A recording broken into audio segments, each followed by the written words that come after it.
Aquest és l'aparell que a partir d'ara utilitzarà Endesa per revisar les línies elèctriques. Es tracta d'un dron, un aparell equipat amb càmeres d'alta resolució, que permet inspeccionar els punts on hi pot haver una avaria.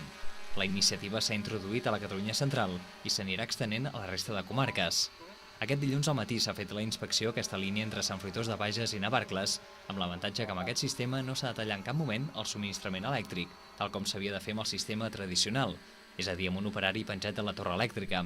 Para realizar esta inspección que ha realizado el dron en 5 minutos, deberíamos de haber realizado una descarga de la línea, es decir, dejarla sin tensión, lo cual requiere toda una disposición técnica y una disposición de actuación especial.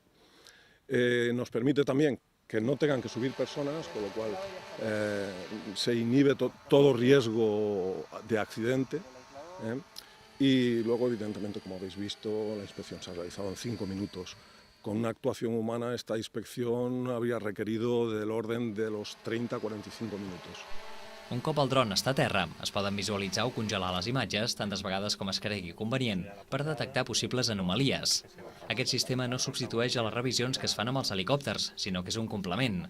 També s'està estudiant incorporar als drons càmeres termogràfiques per detectar els punts calents de les línies.